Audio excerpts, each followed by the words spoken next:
Seja bem-vindo a mais um programa Encontro com a Palavra. Esse programa é um encontro semanal que acontece aqui. Somos pertencentes à Igreja Adventista de Moema. O número é 185 da Avenida Chibarais. Se você quiser um dia nos visitar, será um prazer. Durante esse trimestre estamos estudando alusões, imagens e símbolos. E o tema de hoje vai ser exatamente imagens do casamento. Estamos aqui com o Felipe, é um prazer. A gente estava conversando antes, a gente já estudou junto aqui no Encontro com a Palavra no ano passado, você me lembrou bem. E hoje a gente vai falar um pouco de casamento. Ambos casados, então a gente consegue falar um pouco sobre esse assunto. Antes de começarmos o estudo e as curiosidades sobre esse tema, pode orar conosco? Vamos orar. Querido Deus, somos gratos por estarmos aqui debruçados sobre a Tua Palavra, interessados no aprendizado da Tua vontade e Teus desígnios. Nos abençoe, Senhor, que Teu Espírito nos guie, nos oriente, possa Sua vontade ser feita em nós. Abençoe todos aqueles que estão acompanhando também, as suas famílias. Esteja conosco hoje e sempre. Assim pedimos e assim agradecemos em nome de nosso Salvador Jesus. Amém. Amém. Só para iniciarmos, eu queria ler o verso que serve como base para o estudo da lição dessa semana. Apocalipse 19, versículo 9. Então o anjo me disse: escreve, bem-aventurados aqueles que são chamados à ceia das bodas do Cordeiro. Ele acrescentou: são estas as verdadeiras palavras de Deus. Felipe, a gente vê em vários lugares da Bíblia falando sobre bodas, né? Isso aí está relacionado a casamento, festas, e são muitos lugares, né? A gente vê que o casamento, acho que além do casamento seria a relação pais com filhos, que é o mais próximo que a gente tem do relacionamento para com Deus. Porque o casamento, a Bíblia mesmo fala, unirão dois em uma só carne. E ali os dois estão com o mesmo pensamento, o mesmo, vamos dizer, objetivos, querendo construir uma família, aí vem filhos, educação, compra de imóveis, essas coisas todas. E aí tem um relacionamento muito íntimo ali. E aí, em relação a isso, pais e filhos também. E é o que a gente vê de mais proximidade em relação ao Criador. E com o tempo parece que o inimigo tem muito objetivo de destruir isso. Porque vai ser algo assim... Se ele destrói isso, que é algo tão próximo ao nosso relacionamento, mais próximo seria assim, em relação a Deus, então ele consegue destruir a relação ser humano-Deus. Não é à toa que muitas famílias hoje estão destruídas, muitos divórcios, separações. E eu estava pensando, quando eu estava estudando esse tema, os nossos avós, eles viviam mais tempo casados. Só que isso não era uma garantia de que eram felizes. Alguns sim, como hoje também existe casamento feliz, mas muitos viviam casados por obrigação, por mostrar à família que eram casados. Muitas mulheres eram o quê? Torturadas, assim, tipo, psicologicamente, eram obrigadas a ficar porque dependia financeiramente do marido. Então, o fato de durar muito também naquela época não era tão... porque aquele tempo durava muito e hoje não dura. Então, são coisas... a gente tem que ver por que durava e por que hoje dura menos. Então, a gente tem que ver, a duração também não é algo que possa dizer que é a felicidade. Mas existiam casamentos felizes naquela época e existem casamentos felizes hoje. Tocando nesse assunto de relacionamento, intimidade, a gente vê a primeira pergunta aqui, que fala exatamente de que maneira o casamento representa a nossa relação com Cristo. Muito bom. O casamento ele é uma boa alegoria, né, para a gente entender muitas vezes o que Deus, o que Cristo espera de nós. Ou o que ele propõe para nós, o que ele tem guardado para nós, não só, né, no futuro, mas no relacionamento presente. Então você citou, né, algumas questões aí, né, de casamentos que podem perdurar, não porque são saudáveis, mas por questões de julgamento social, até legalmente era mais difícil, ainda hoje há questões de dependência financeira, dependência psicológica. Então a ideia, né, de um casamento assumindo Deus, né, e a igreja, o seu povo, né, como sua esposa, é a ideia de um casamento saudável, né? Então eu tomei nota de algumas coisas aqui que um casamento saudável ele tem, né, ele tem uma aliança, né, que é um compromisso, ele tem intimidade, né, ele tem comunhão, o que você mencionou ali, uma só carne, ele presume fidelidade e o mais importante, ele tem o amor, né? Então, assim, a nossa relação com Deus, ela é apoiada no amor, até porque ele nos perdoa recorrentemente, mesmo nós sendo imperfeitos, né? Então, mais do que nos aceita, né? O perdão é consequência, mas nos aceita por amor, né? E às vezes nós estamos constrangidos por tamanho amor e porque nós falhos, às vezes não conseguimos, né, retribuir esse amor desse tamanho, mas temos o exemplo. Então, olhando essa relação de Deus conosco, e eu acho que o casamento é um bom exemplo, porque é algo que nós podemos experimentar e como nós somos falhos, estamos desligados de Deus, né, pelo pecado, para a gente entender, então a gente tem uma experiência com os nossos cônjuges, né, com as nossas esposas, também com os nossos filhos e entender um pouco mais isso para transpor isso, né, o que Deus espera de nós. Então, o casamento ele presume, né, perdão, inclusive coisas pequenas, que às vezes para nós parecem grandes, né? Mesmo com a imperfeição do outro, porque nós também somos, né? No caso, Deus não é imperfeito, mas Ele nos perdoa na nossa imperfeição, então está dando um bom exemplo.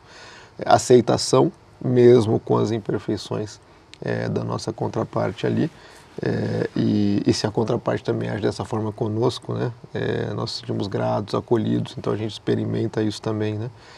E o pensar no outro antes de pensar em nós mesmos, né? Mais uma vez, quantas chances, né, Deus não nos dá, porque pensa em nós, né, e não só nos sentimentos dele, na eventual frustração que ele possa ter conosco. Então aqui tem elementos, isso é bem interessante, eu me lembrei, quando eu estava, né, noivo, ia me casar, o pastor que nos casou, ele fez uma conversa com a gente, ele falou exatamente isso, falou assim, entra no casamento, se você puder, pensando na necessidade do outro, não na sua.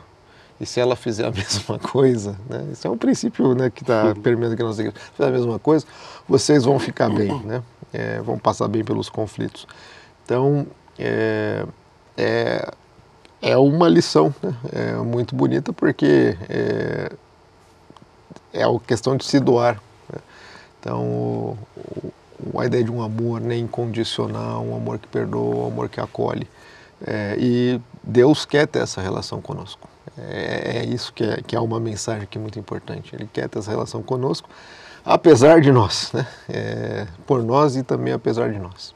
A gente vai falando de casamento, a gente vai passando a fita.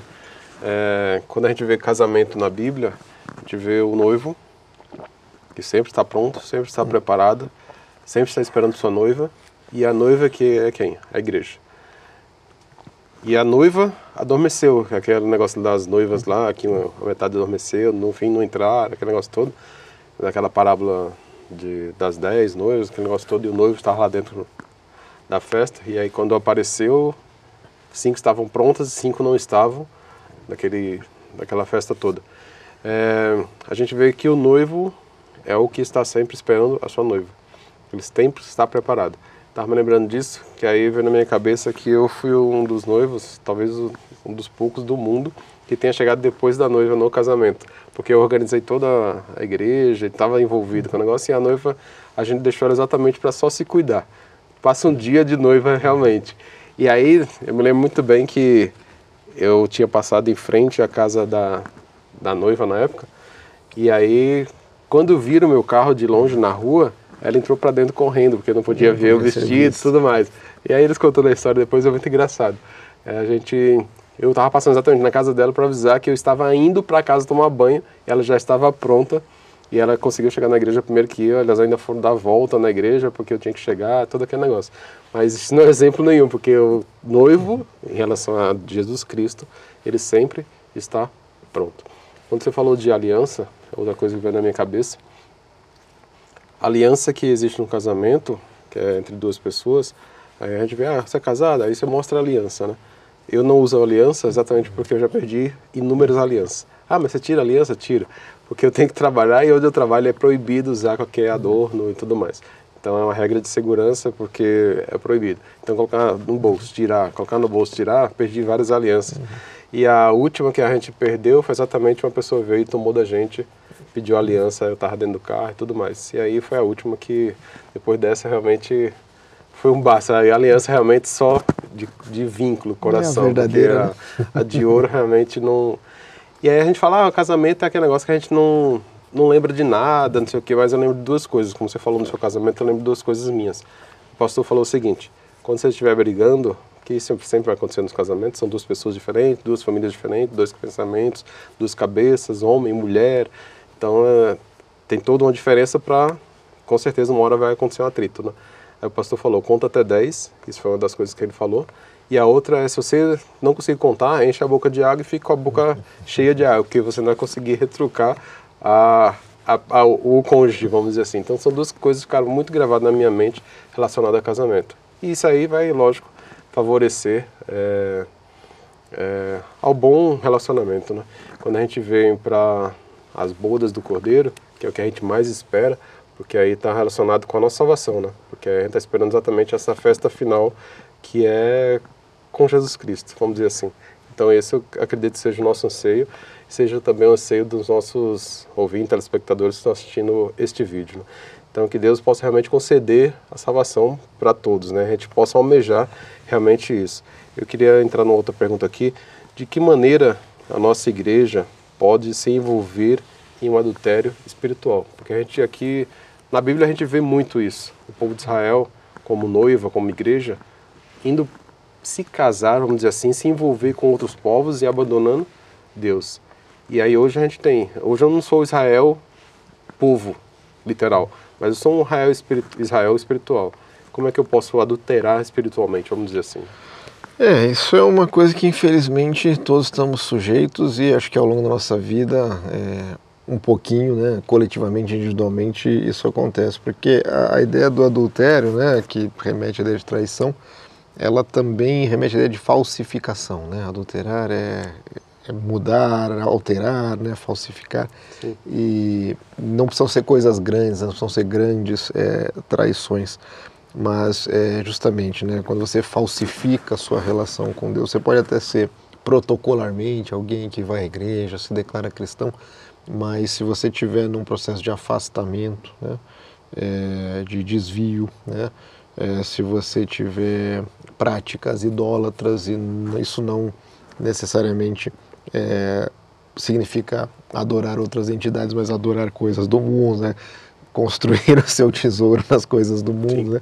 Não no sentido de financeiro, até do que você valoriza, o que você acha, de colocar a sua esperança em coisas que não são Deus, né? Em outras pessoas, pensar em soluções humanas, né? Bater no peito e falar, não, eu faço, eu sou independente, e no final das contas magoar Deus, né? Então, como você mencionou, Israel, ele representa ali, né, o antigo Israel, um arquétipo, né, da noiva de Deus, e muitas vezes, né, Israel caía e se afastava, né, a ideia da apostasia, esfriar, né, o relacionamento, queria fazer de outro jeito, queria se imiscuir com ideias de fora. Quando digo ideias de fora, são ideias que não pertencem, né, a Deus, ou valores que não pertencem a Deus, e caía, e Deus, né, dava a chance ali, retomava. Isso acontece conosco como nação, como igreja, como indivíduos, né? E Deus constantemente nos dá chances, né, de reverter, né, esse adultério, essa falsificação do nosso relacionamento com Ele. E de alguma forma, né, nós temos oportunidade. Então, a oportunidade de reverter isso, porque Deus permite. É uma coisa bem interessante, né? Se o casamento ele presume a gente pensar no outro, antes de pensar em nós, né? O maior exemplo disso é justamente o sacrifício de Jesus, né? Assim, eu vou morrer pelos seus pecados, vou morrer pelo seu adultério, pela sua apostasia, pela sua traição, né? Então, no final das contas, né, se a gente pensar, né, igual ele pensa, bom, vou pensar em Deus antes de pensar em mim, isso na verdade é a melhor coisa que a gente pode fazer por nós mesmos, inclusive, né? E a gente tem a capacidade enorme de julgar esse povo de Israel, né? Que eles se desviavam constantemente.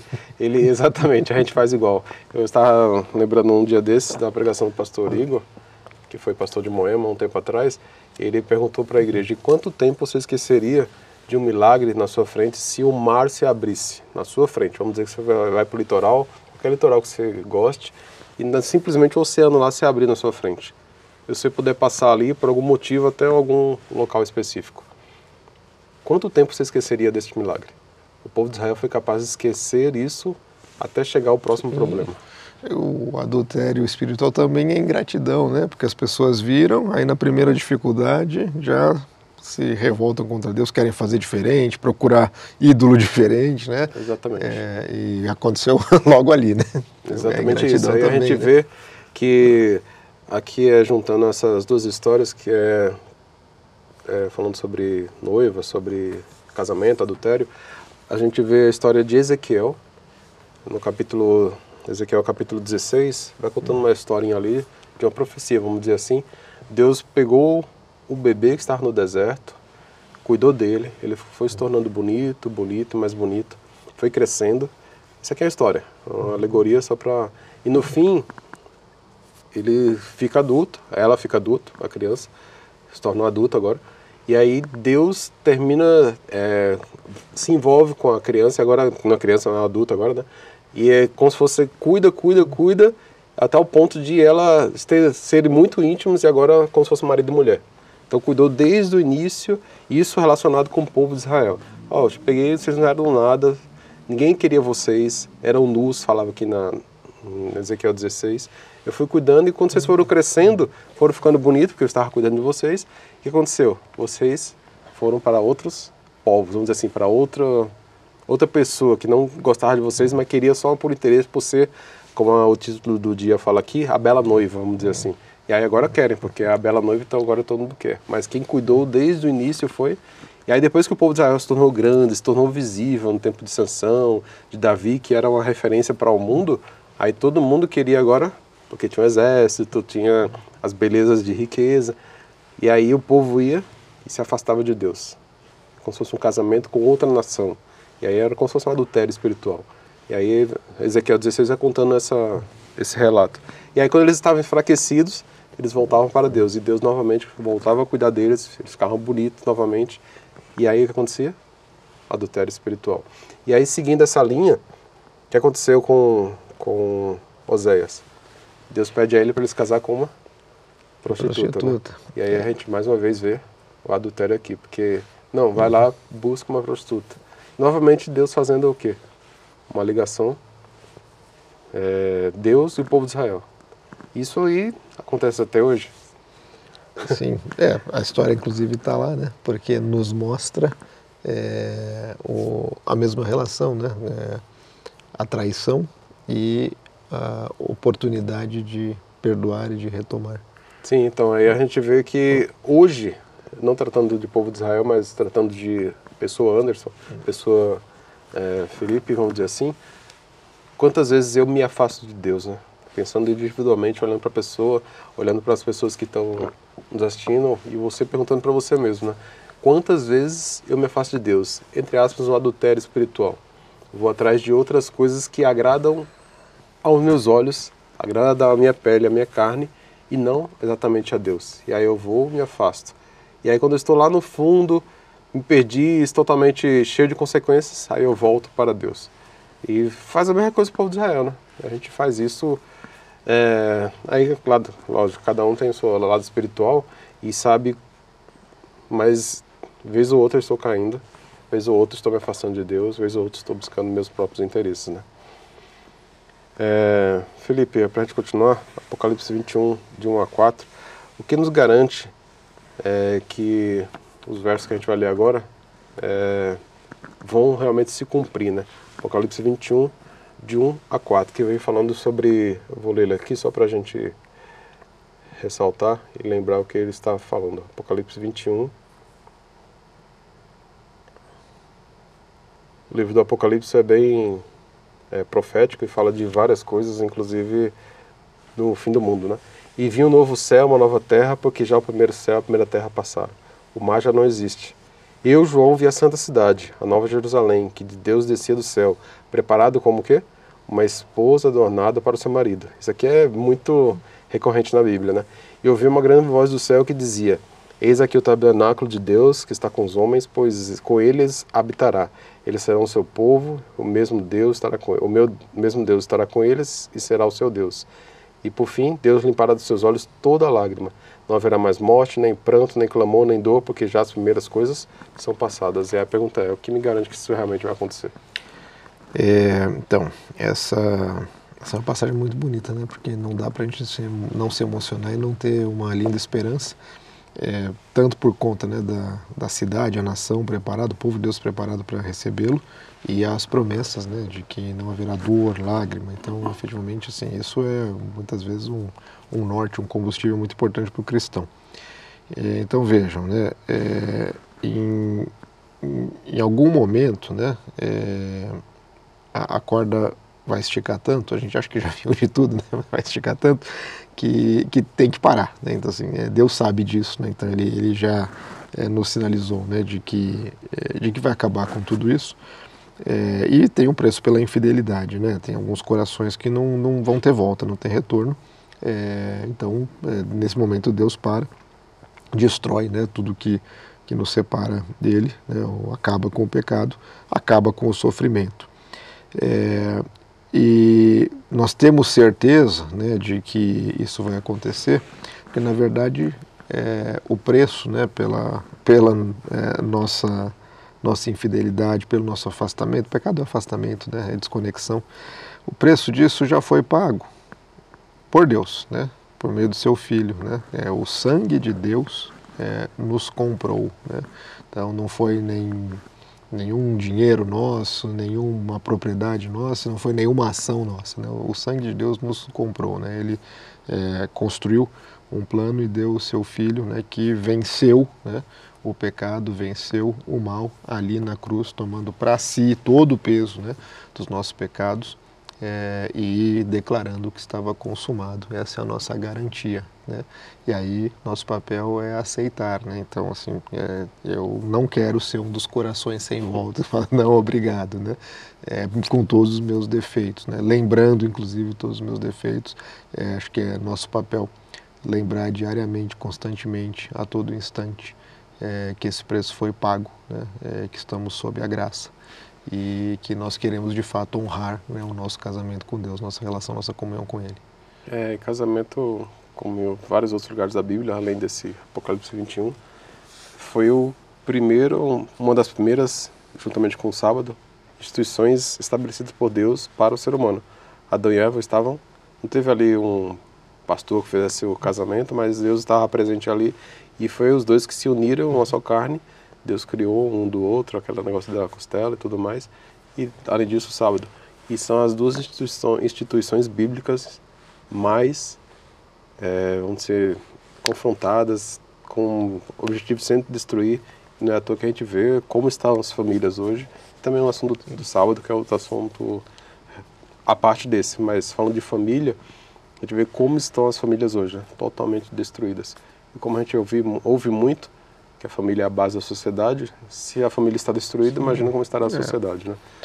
Como o casamento é um bom exemplo para nós entendermos o relacionamento com Deus, se o casamento, na sua ideia, né, é falsificado, a gente perde a referência, né? Então, eu posso me enganar. O casamento, como vamos voltar para o início, né, que não tem intimidade, aliança, cuidado, comunhão, fidelidade e amor, não é um casamento de verdade. A gente pode até chamar de casamento, né, mas não é. Sim. E eu também posso declarar que o meu cristianismo é um cristianismo, pode ser protocolar, mas ele pode ser falsificado também. Então, se a gente perder a referência, né, como você disse, o casamento é uma instituição atacada, né, o casamento com essas características, o casamento idealizado por Deus, né, inclusive para a gente viver plenamente. Se ele for falsificado, se ele for bagunçado, vamos dizer assim, essa ideia, né, for implodida, né, destruída, a gente vai perder a referência, né? E aí a gente vai acabar aceitando qualquer coisa, inclusive o nosso relacionamento com Deus. E a gente vê as consequências que tem uma família destruída, né? Porque não envolve só os dois, claro, além dos dois. Envolve famílias dos dois. Sem dúvida. Meus pais, a minha família é a família dela. E além disso, tem um impacto, mas é um pouco menor. Mas além disso, tem um impacto grande sobre aquela descendência dos dois. Do pai, da mãe, tem os filhos. E o impacto que existe numa separação, da destruição, é impressionante. É o mesmo impacto, vamos dizer assim, que as consequências que terão de pessoas que não aceitarem a Cristo.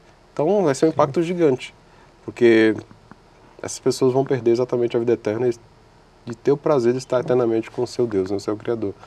Só que eu já li também em alguns lugares que essas pessoas não estando no céu, porque é uma escolha delas, não é uma escolha de Deus, porque queria levar todas para a eternidade. Assim, se elas estivessem num lugar que elas não gostassem, imagina como seria a tortura para a eternidade. Eu não queria estar aqui, porque eu tenho que estar aqui. Então é uma escolha individual. Do jeito que meu casamento, o seu casamento, é uma escolha individual de estarmos juntos com o cônjuge.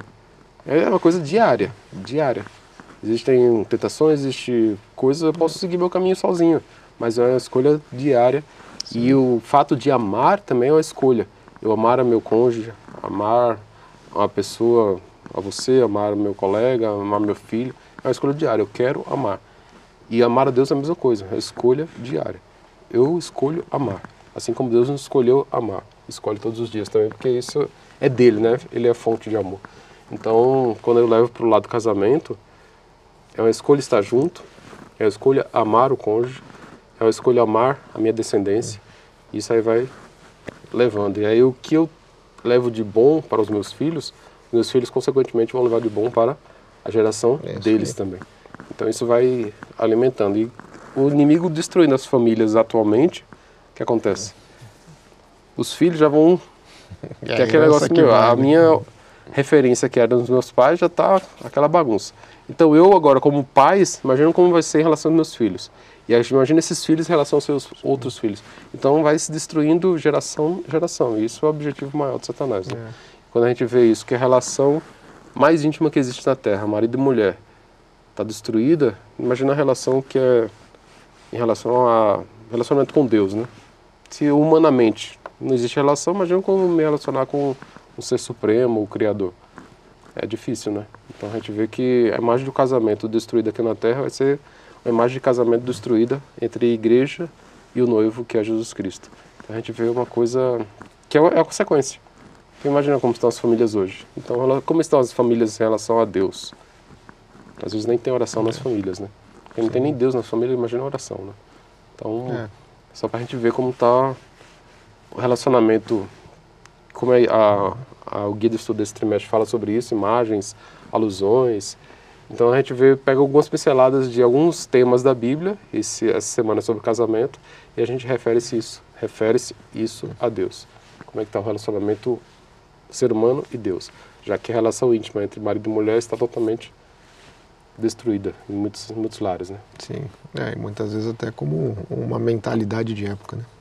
Então é bem interessante. Se você quiser fazer os seus apontamentos finais sobre esse tema, agora é o momento, que logo em seguida a gente fará uma oração. Justamente, né? Pequenas aqui colocações. O tipo de relacionamento que você constrói, você falou que vai se perdurar aí ao longo de gerações, que pode ser uma herança positiva ou uma herança negativa, né? E as consequências acontecerão de toda forma. E a prática, né? O casamento ele é prática, né? Assim como nutrir um casamento saudável, ele é praticar todo dia, inclusive o amor cresce, né, com essa prática. Com Deus é a mesma coisa, né? Não adianta falar assim, eu acredito em Deus, eu estou salvo, estou grato aqui na graça, e não praticar, né, o relacionamento com Deus, né, que implica conversar com Ele, se colocar à disposição, pedir consolo, acolhimento, quando acontecer, estudar a palavra dEle, entender, né, a lei dEle, o caráter dEle, né? Ou seja, ter um relacionamento mesmo, né? No início você falou relacionamento de pai com filhos, isso aí, um relacionamento de filho, né? De filho dependente, se sentir amado, né? O amor de Deus por nós é infinito, natural, incondicional, né?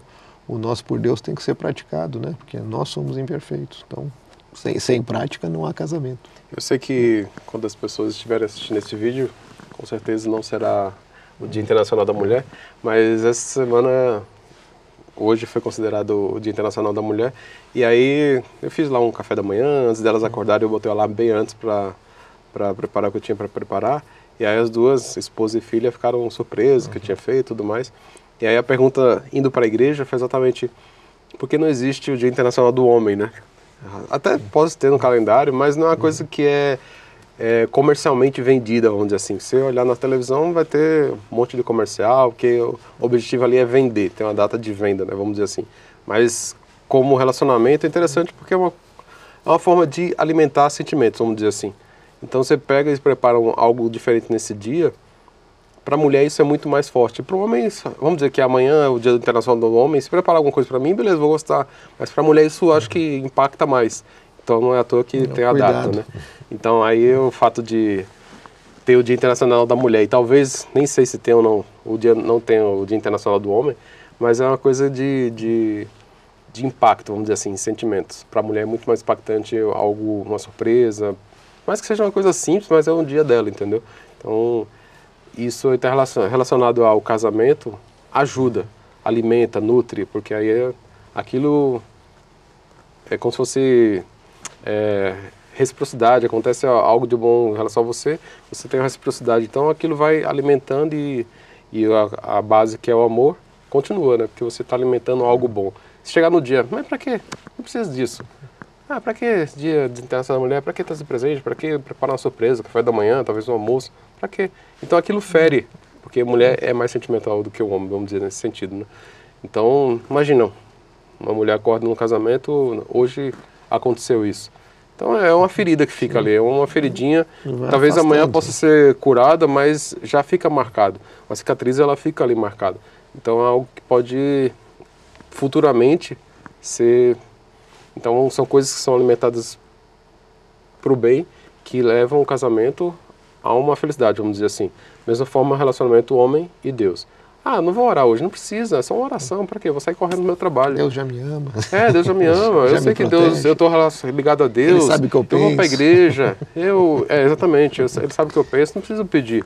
Mas essas coisinhas, deixa Deus triste, lógico, e essa ligação ela vai se quebrando. Então, se você ver a relação homem-mulher, é muito próxima à relação homem-Deus. Então, se eu deixo fazer uma coisinha aqui, uma coisinha ali, isso vai distanciando, vai quebrando. Então, quando chega lá na frente, eu já não tenho ligação, não tenho mais sentimento, não tenho mais desejo, não tenho mais atração. É a mesma coisa com Deus. Não tenho mais desejo de estar perto, não tenho vontade de ir para a igreja, não tenho mais vontade de estar pessoas que pensam da mesma forma que eu, biblicamente falando. Isso vai... E quando chega, eu não tenho mais vontade de ir para a igreja, não tenho mais vontade de estar próximo às pessoas que professam a mesma fé.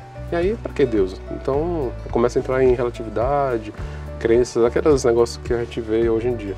Então, você vê que é muito próximo, casamento, relacionamento com Deus. Por isso que Deus constantemente fala das bodas do Cordeiro, do noivo e a noiva, Jesus Cristo e a sua igreja. Então, são coisas que a gente consegue imaginar em relação ao relacionamento com Deus. Acho que é isso. Acho que deu para ficar entendido. Você tem mais alguma coisa que acrescentar ou podemos...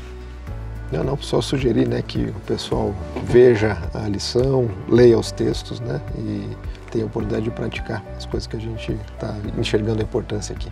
Isso, então vamos orar. Grande Deus, muito obrigado por esse estudo, muito obrigado por este momento, que os nossos casamentos, o casamento das pessoas que nos assistem, possam ser abençoados por Ti, possam ser diariamente alimentados. Não somente o casamento homem e mulher, mas também o nosso casamento contigo, nosso relacionamento diário contigo. Possamos ter diariamente contato contigo, através da leitura, através de músicas, através da oração, e que realmente não percamos de vista os céus, a eternidade. Em nome de Jesus Cristo. Amém. Amém. Muito obrigado por estar conosco. Semana que vem teremos outro programa Encontro com a Palavra. Até lá.